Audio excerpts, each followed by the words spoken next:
खिदमतगार हैं, वो डॉक्टर भी हैं, खिदमतगार हैं, इंसानियत के सच्चे पासदार डॉक्टर मोनी मोहम्मद।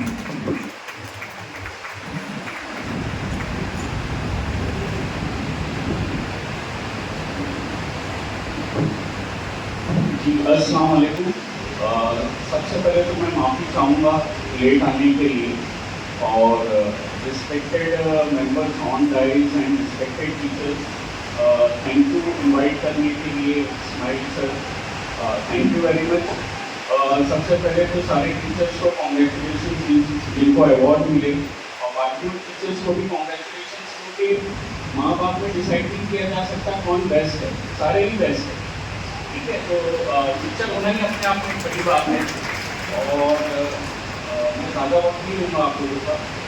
कोई भी जो बच्चा होता है उसकी जो पर्सनैलिटी होती है, उसको जो उसकी पर्सनैलिटी निकल के आती है, उसका किरदार निकल के आता है, उसमें 3 लोगों का बहुत अहम रोल होता है।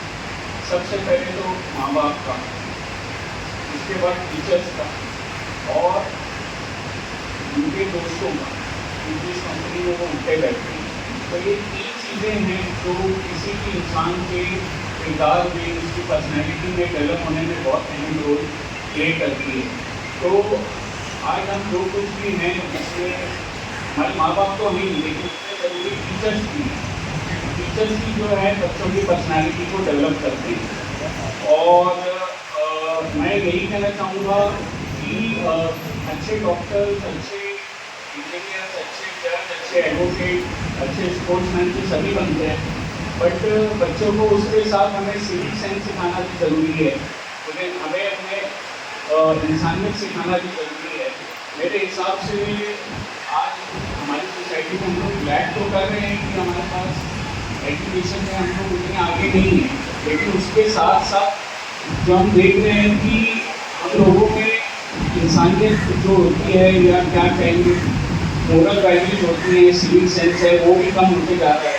तो उस पर भी उतनी ही मेहनत ज़रूरी है, क्योंकि एक बार बच्चा अगर इंसानियत के साथ, अच्छी चीज़ों के साथ वो बड़ा होगा, तो फिर फैमिली इम्प्रूव होगी, फैमिली में खुशहाली आएगी, फैमिली में खुशहाली आएगी तो सोसाइटी में खुशहाली आएगी, सोसाइटी में खुशहाली आएगी तो फिर देश में खुशहाली आएगी। तो सबसे पहले तो ये चीज़ इनकलकेट करना बहुत ज़रूरी है। अभी जैसे कि जो माँ बाप भी हैं, वो जब बच्चा स्कूल जाता है तो उसको सिखा के भेजते हैं कि बेटा तुम जाओगे तो अपना टिफिन खुद ही खाना, किसी को मत देना, अपनी पेंसिल किसी को मत देना, अपने कंपास में कोई सामान निकाल के किसी को मत देना। जब बच्चा वही सीखेगा तो आगे चल के फिर माँ बाप पे भी वही चीज़ है। जब पहले से ही हम सोसाइटी में वो डालते हैं, हमें तो ये बोलना चाहिए कि तुम जाओ, तुम भी खाओ, तुम्हारे दोस्तों को भी खिलाओ। इनसे पूछना चाहिए कि आज तुमने किसकी मदद की, किसकी तुमने हेल्प की। जब ये चीज़ हम इंकलकेट करेंगे बच्चों में, तब जाके वो हमारी फैमिली भी खुशहाल होगी, हमारी सोसाइटी भी खुशहाल होगी। एजुकेशन तो है जिसके ऊपर आप एक मेहनत कर रहे हैं, लेकिन उसके साथ ये चीज़ें भी मेरे हिसाब से बहुत ज़रूरी है। बस इतना ही कहना चाहूँगा। Thank you.